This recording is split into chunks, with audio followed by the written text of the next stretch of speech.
Welcome my dear students, this is Shahbaz and you are watching Asansol study centre. आज हम लोग waste Bengal board class 8 का English का पहला चैप्टर जिसका नाम है द विंड कैप, इसको लाइन बाय लाइन हिंदी और उर्दू में अच्छे से समझेंगे। हमेशा की तरह वीडियो को पॉज करके सबसे पहले आप इसका वर्ड मीनिंग को अच्छे से देख लें ताकि चैप्टर को समझने में आपको आसानी हो।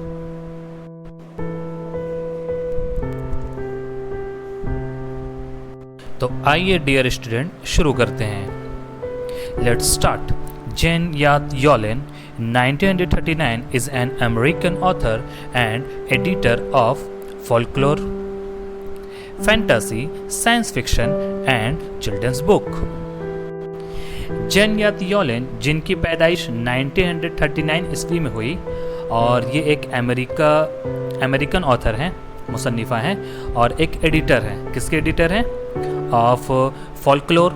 फॉल्कलोर कहते हैं घरेलू किस्सा को। फैंटासी कहते हैं तस्वुरात पे जो चीज़ें लिखी जाती हैं वो। एंड साइंस फिक्शन और साइंसी अफसाना।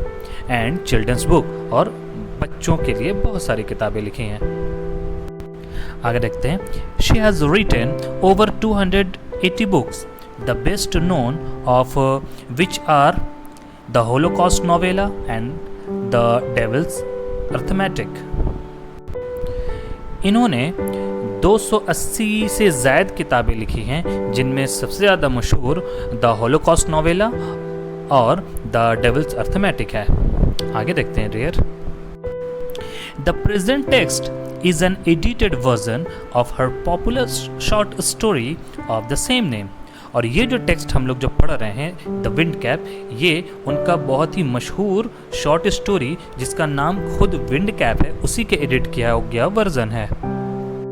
आगे बढ़ने से पहले डियर स्टूडेंट यहाँ पे दो सवालें आप लोगों को दी गई हैं, चलिए इसको डिस्कस कर लेते हैं। पहला सवाल कहता है कि do you think living on a ship on the sea is more enjoyable than living on land. क्या आपको ऐसा लगता है कि शिप पर समुंदर में रहना ज़्यादा इंजॉयबल है ज़मीन के रहने के बावजूद, यानी ज़मीन के रहने के बनिस्बत समुंदर में रहना जहाज़ में ज़्यादा इंजॉयबल है? और दूसरा क्वेश्चन कहता है how do you think our lifes would change if we have magic power to control the weather. आप किस तरह सोचते हैं कि हमारी ज़िंदगी जो है वो बदल जाएगी अगर हमारे पास एक मैजिक पावर हो, एक जादुई शक्ति हो वेदर को बदलने के लिए, मौसम को चेंज करने का, कंट्रोल करने का अगर हमारे पास कोई पावर हो मैजिक, तो किस तरीके से हमारी ज़िंदगी बदल जाएगी। ठीक है, आइए माय डियर स्टूडेंट आगे बढ़ते हैं। There was once a lad who wanted to be a sailor but his mother would not let him to go to the sea. एक दफ़ा की बात है कि एक लड़का होता है जो कि सेलर बनना चाहता है, मल्लाह बनना चाहता है, यानी जो कश्ती चलाता है ना उसे सेलर कहते हैं। वो बनना चाहता था बट उसकी मम्मी उसको समुद्र पे जाने की इजाज़त नहीं देती थी, वो नहीं चाहते थे कि वो समुद्र पे जाए। आगे देखते हैं dear. Child what do you know of sailing? She would say you are a farmer's son, you know the turn of the season and the smell of the soil, but you do not know the sea। उसकी mummy कहती है बच्चे तुम selling के बारे में क्या जानते हो, है ना, यानी तुम कश्ती चलाने के बारे में क्या जानते हो। You are a farmer son, तुम तो एक किसान के बेटे हो। You know the turn of the season, तुम मौसम की तब्दीली को जानते हो। And the smell of the soil, तुम मिट्टी की खुशबू को पहचानते हो। But you do not know the sea, पर तुम समुद्र के बारे में तो नहीं जानते हो, उसकी मम्मी ने कहा। आगे देखते हैं। Now the boy whose name was John had always obeyed his mother. अब वो जो लड़का जिसका नाम जॉन था वो हमेशा अपनी माँ का फर्माबरदार बच्चा था, हमेशा अपनी माँ की बात को मानता था। क्या? So he went about his farm work with a heavy heart, but did not again mention the sea। अब वो अपने खेत के काम में चला जाता है बहुत ही भारी दिल लेकर के, बट वो दोबारा समुंदर के बारे में मेंशन नहीं करता है, दोबारा जाहिर नहीं करता है। वो उसका दिल बहुत दुख हो गया, उसकी माँ उसको नहीं जाने दे रही थी, तो उसका दिल बहुत दुखी हो गया। तो बहुत भारी दिल लेकर के वो अपने खेत के काम में चला जाता है, पर वो अपनी माँ का फर्माबरदार होता है ना, इस वजह कर दोबारा वो समुंदर के बारे में जाहिर नहीं करता है, कोई बात नहीं उठाता है। One day he had been walking behind the plug. एक दिन वो अपने हल के पीछे चल रहा था। फिर क्या होता है? He all but ran over a tiny green turtle on a cloud of dirt.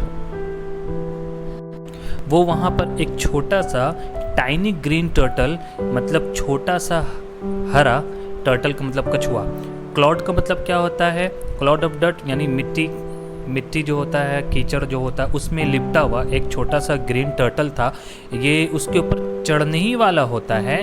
तो क्या करता है ये फिर उसके बाद, मतलब ये जब आपका हल के पीछे जब होता है तो वो वहाँ पर देखता है कि एक टाइनी ग्रीन टर्टल वहाँ पर बहुत, उसकी बॉडी पे पूरा मिट्टी पूरा लगा हुआ होता है। तो ये उसके ऊपर चढ़ने ही वाला होता है कि क्या होता है फिर? He picked the turtle up and set it on his head where he knew it would be safe. वो क्या करता है? उस टर्टल को, उस कछुए को उठा करके अपने सर के ऊपर रख लेता है,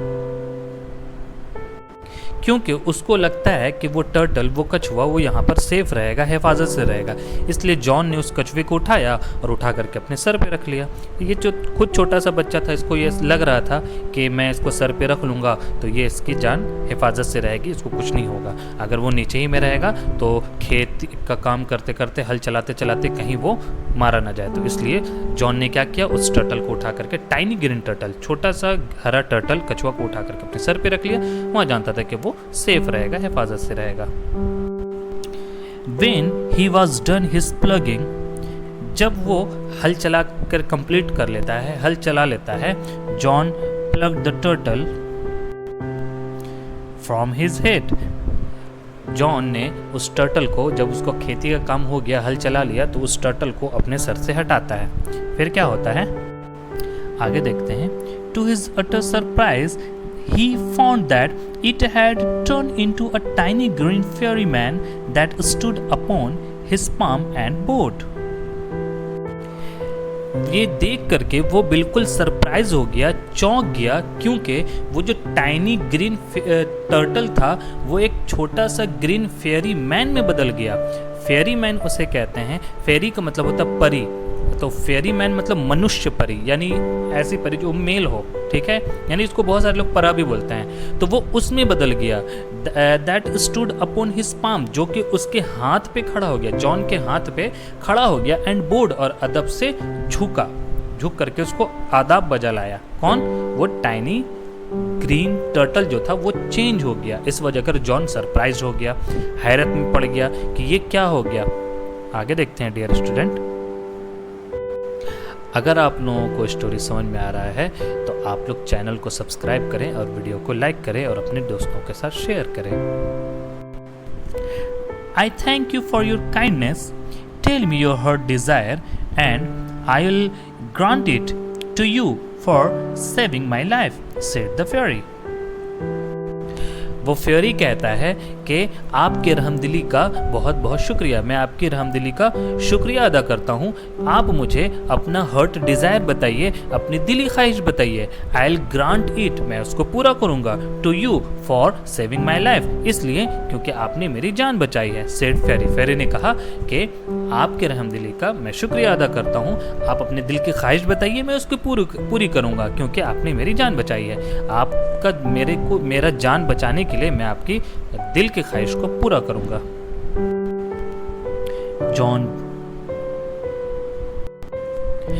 John bowed back but said nothing. John भी अदब से झुकता है, सर को झुकाता है, पर कुछ कहता नहीं है। क्यों नहीं कहता है? Although his heart yearned to go out to the sea, he did not express his wish. जबकि उसके दिल कि बहुत मजबूत ख्वाहिश होती है, बहुत ज़्यादा ख्वाहिश होती है समुंदर पे जाने के लिए, लेकिन वो उस फेरी को एक्सप्रेस नहीं करता है, जाहिर नहीं करता अपनी ख्वाहिश को। यार्न का मतलब होता है स्ट्रॉन्ग हर डिज़ायर, यानी बहुत ही मजबूत ख्वाहिश, दिल की बहुत ज़्यादा किसी कोई ख्वाहिश होती है उसको बोलते हैं यार्न। जबकि जॉन समुंदर में जाना चाहता था, पर वो अपनी इस ख्वाहिश को फेरी के सामने एक्सप्रेस नहीं किया, जाहिर नहीं किया अपनी ख्वाहिश को। ठीक है, आगे देखते हैं डियर, आगे देखते हैं। The green fairy man could read a heart easily, so he said, I see you wish to go sailing. वो ग्रीन फेरी मैन, जो कि किसी के भी दिल को बहुत ही आसानी से पढ़ लेता है, उसने कहा जॉन को कि मैं देख रहा हूँ कि तुम सेलिंग करना चाहते हो, तुम्हारी ख्वाहिश है सेलिंग करना। मैं तुम्हारे दिल को आसानी से पढ़ लेता हूँ, मैं देख रहा हूँ कि तुम सेलिंग करना चाहते हो। John's face answered for him, और जॉन ने कुछ कहा तो नहीं, पर उसके फेस ने, उसके चेहरे ने आंसर दे दिया कि हाँ, उसकी यही ख्वाहिश है कि वो सेलिंग करना चाहता है, कश्ती चलाने चाहता है, मल्लाह बनना चाहता है, सेलर बनना चाहता है। तो डियर स्टूडेंट, इस कहानी को आप बहुत इंटरेस्टिंग है, इसको अच्छे से आप अगर नहीं समझ में आ रहा है तो उसको दोबारा सुने और बार बार सुने, ताकि आप अच्छे से इस स्टोरी को समझ लें। अब तक जॉन ने कोई भी विश को जो है कहा नहीं उस फेरी मैन से, उसके दिल में यही ख्वाहिश थी कि वो जाना चाहता था समुंदर में, वो सेलर बनना चाहता था, बट उसने फेरी मैन को अपना हर्ट डिज़ायर, अपनी दिली ख्वाहिश को इजहार नहीं किया, जाहिर नहीं किया। क्यों? क्योंकि वो अपनी माँ का फर्माबरदार था, है ना, क्योंकि ये एक फर्माबरदार बच्चा था, क्योंकि उसकी माँ ने जब मना कर दिया, उसकी माँ नहीं चाहती थी कि वो समुंदर पे जाए, तो फिर इस वजह कर वो जो है बिल्कुल जाहिर नहीं किया।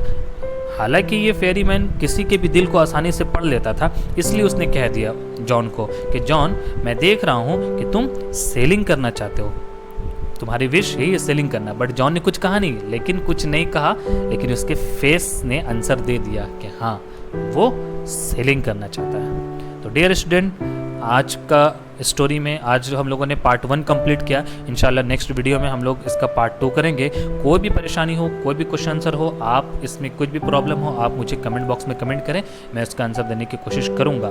तो इंशाल्लाह मिलते हैं नेक्स्ट वीडियो में, तब तक के लिए अल्लाह हाफिज़।